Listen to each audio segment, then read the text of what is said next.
Good afternoon, and thank you for joining me for today's talk entitled The Brain Microbiota as it relates to the Orch OR theory of consciousness.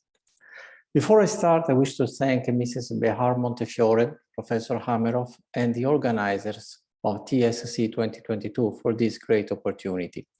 And I also wish to thank in advance all those who will have the patience to listen to this presentation. Please allow me to introduce myself. I obtained my MD in 1980 at the University of Firenze, Italy. I have a PhD in molecular biology and a specialization in diagnostic radiology. I'm rather old, I'm 66 years old. I worked as a postdoc at Burroughs Wellcome in North Carolina in 1984 and as visiting scientist at the National Cancer Institute of the NIH in Bethesda since 1987. I was appointed professor of molecular biology at the University of Firenze in Italy in 1992, where I worked until 2014. Over the course of 40 years of scientific research, I published several articles co-authored, among others, by scientists such as Eduardo Lapetina, Stu Aronson, Jackie Pierce, Peter Duesberg, Henry Bauer, the late Jeff Bradstreet, Dietrich Klingert. My current research interests are in the fields of immunotherapy, neurosciences, and microbiome medicine. Some of the concepts presented here today were recently published in this article in the Journal of Neurology and Stroke that is entitled, just like my talk, The Brain Microbiota as it relates to the Orch OR theory of consciousness. As you know, a common denominator of the various evolutions and revisions of the Orch OR is the concept that consciousness arises inside the brain neurons as a result of quantum computing occurring in the context of microtubules. Now, if quantum computing in cytoskeletal structures is the key, then there is no theoretical impediment at hypothesizing that the cytoskeletal structures of microbes residing in the human brain could give rise to forms of consciousness. Are there microbes inside our brains? Yes, there are, because far from being sterile, the human brain has a well-recognized microbiome. This was first observed in 2013 by researchers working on the brains of people with HIV/AIDS, and they found that also in healthy people, microbes were present in their brains. This is from that article. In an organ widely assumed to be free of infectious agents, that is of bacteria, in the absence of a specific disease process, autopsied and surgically derived human brain specimens showed a restricted but distinct bacterial population, which was composed of bacterial classes chiefly recognized in the physical environment, soil and water. In other words, we continuously breathe and eat and drink microbes coming from the environment, and they arrive into our brains carried by cells of the immune system, mainly activated lymphocytes and macrophages, which provide a Trojan horse mechanism for microbial entry into the nervous system across the blood-brain barrier. So in other words, in our brains, there are the same microbes that we find in our environment. And what do they do over there? Well, as the authors recognize, their capacity for influencing brain function is immense. And they also write that studies focus on delineating the brain's microbiome at the species level, together with their individual effects on host cell physiology, might lead to a greater understanding of human neurobiology, including cognitive, motor, sensory, and behavioral functions, and I add, as well as consciousness. About 3 years later, in 2016, they analyzed the brain microbiome or brain microbiota in multiple sclerosis. And they found that there was a reduced molecular diversity of bacterial RNA sequences in multiple sclerosis brains. So, as they quickly observed, these results recapitulate changes in microbial populations in other diseased organs and are reminiscent of a dysbiosis that can be resolved by increasing microbial diversity. In other words, just like in other organs, from the gut to the skin to other places in our bodies, diseases are accompanied by dysbiosis. And by reversing the dysbiosis using different techniques, you might help with the disease itself. At about the same time, in November 2016, I published this article where I proposed to use different techniques like fecal microbiota transplantation or probiotics to reduce the dysbiosis that is observed in neurological disease ranging from neurodegenerative diseases to autism. About 2 years later, in 2018, these scientists from Birmingham, Alabama, they characterized the density of the bacteria, and they observed that it was different in different brain regions. Abundant bacteria in the substantia nigra, hippocampus, and prefrontal cortex, but sparse numbers in the striatum, and bacteria were also present in intracellular locations in glial cells, predominantly in glial cells. Now, beside the consideration that the capacity of bacteria for influencing brain function is nothing less than immense, what could be their role in the context of neuronal connections and therefore in consciousness? In our experiments that I'm about to present, we were inspired by this old observation that microbial cells, they influence the social behavior of eukaryotic cells. In order to study the effects of bacteria on human neurons and glial cells in vitro, we use two cell lines, the human neuronal cell lines called SHSY5Y and the human microglial cell line called C13 and J. And as far as bacteria were concerned, we used a complete microbiome. For those of you who are not familiar with these terms, microbiota and microbiome are not synonyms.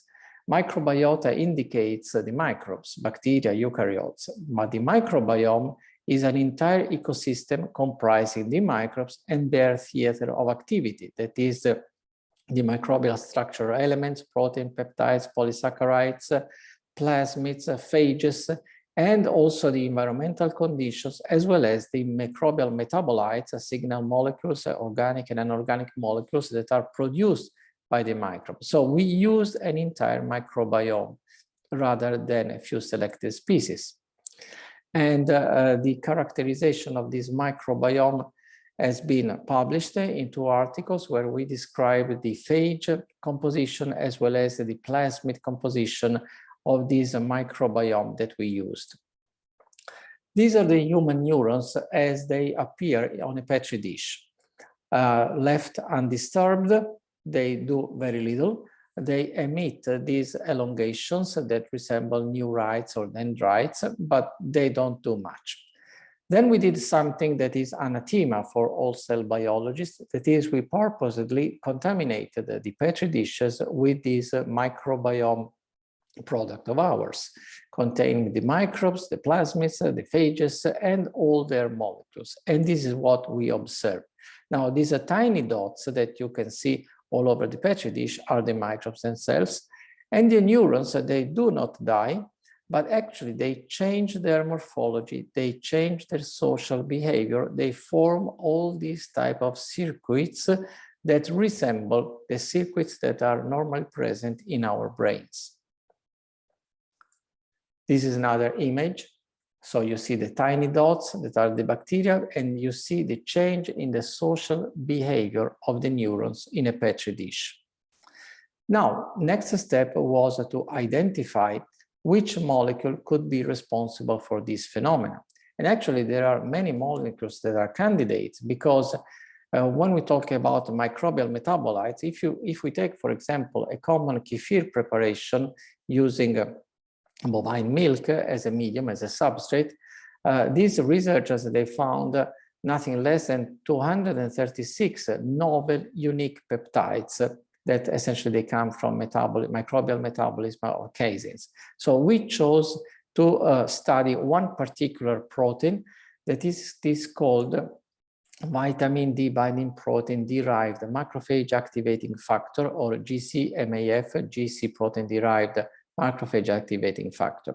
It is a protein that we were studying in the context of chemotherapy, in particular chemotherapy with oxaliplatin, that is known to induce neuron damage and neurological side effects. And we wanted to see whether this protein GcMAF was able to counteract the side effects of oxaliplatin on human and glial cells. Why a protein that stimulates macrophages? Well, as we have seen before, macrophages are instrumental in carrying the microbes from the environment into the brain. So this is why we chose to study this protein. These are neuronal cells on a petri dish, control, nothing disturb them, and this is the way they look. Then we treat them with GcMAF and we see again a change in their behavior, in their social behavior, a change, an increase in the number of connections between neurons. This is another field where we can clearly see all these connections between the neurons. And then we did some co-cultures, culturing together human neurons are these pink pale cells and glial cells, darker here. So we co-cultured the glial cells and the human neurons together.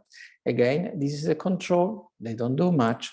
And this is the way they appear once we treat them with a GcMAF. So we see all these change in behavior, all these connections, all these circuits, both big and small circuits.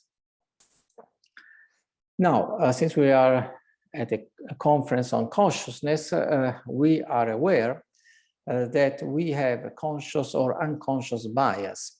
And so we had to avoid the risk of choosing only the microscopic fields that best suited our hypothesis. And because of this, we developed an automated computerized analysis of cell morphology that measures elongations, neurites and dendrites, so to avoid any bias on our part. Such an analysis originally had been developed to study the effects of ultrasound on human neurons and microglia, and all these has been published and can be, and it is described in detail in this article as well as in these two articles. And here you can see this is what the machine does to measure and to evaluate the morphology and the connections between neurons and glial cells. Now, what has all this to do with Orch OR? What has the brain microbiome to do with Orch OR? Well, there are several implications. For example, if we take this recent article by Professor Hameroff, Orch OR is the most complete, as most easily falsifiable theory of consciousness. One of the ways to prove whether it is true or not, to falsify it, is to use volatile anesthetics and to see whether quantum interference in tubulin microtubules is found or not found, or it is dampened by anesthetics. Well, in doing so, we should remember that volatile anesthetics, they also affect the bacterial functions, such as motility, biofilm formation, and signal transduction. Therefore, in designing the experiments to prove or falsify Orch OR, the effects of volatile anesthetics on the brain microbiota should be considered per se, because otherwise we might have potential misinterpretation of the results. And of particular significance are the effects of anesthetics on biofilm formation, because this phenomenon is paradigmatic of the so-called microbial intelligence as outlined in this article published in 2014. Now, microbial consciousness or microbial intelligence is something interesting, because according to this theory, microbial consciousness arises from cytoskeleton. And this theory postulates that subjective awareness emerged as an intrinsic feature of the first unicellular form of life through the working of oscillating cytoskeletal structures and structurally flexible proteins. And all this is closely reminiscent to the concepts at the basis of Orch OR.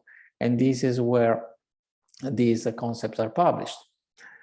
Now, if the phenomena of quantum entanglement occur between the microtubules of adjacent neurons, I do not see why they could not occur between the cytoskeletal structures of human neurons and those of the brain microbes, as well as between the cytoskeletal structure of the different microbes. And therefore, human and microbial consciousness are potentially entangled. And entanglement of human and microbial consciousness is all the more conceivable when considering that wireless communication based on resonance of vibrations inside microtubules does not require neurotransmitters or synapses, and therefore it could occur between neurons and microbial cells even though they are not anatomically connected by synapses. Now, if the concept of the brain microbiome and the ensuing concept of the rhizome, here I'm talking about the philosophical concept of rhizome as originally developed by French philosophers Deleuze and Guattari. If all this could be integrated in Orch OR, its explanatory and predictive powers would be vastly increased. If you want to have fun, I wrote an article on human microbiota and immune system, reflections on immortality, as it was published in the Madrid Journal of Immunology.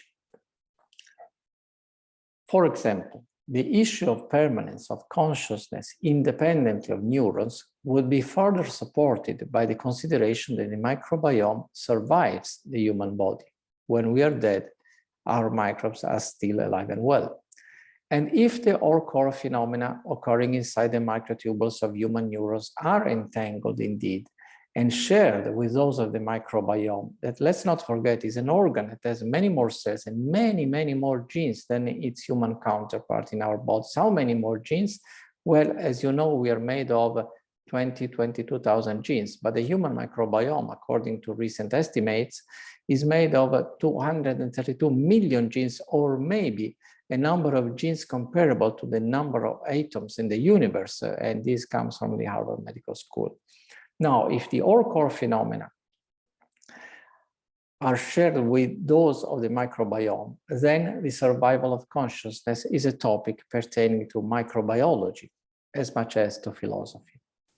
In conclusion, just as it would be unrealistic today to discuss the development and function of all organs from the gut to the immune system without considering the essential role of the microbiome, here I propose that also the discussion on human consciousness, and in particular on Orch OR, should take into account the role of the brain microbiome.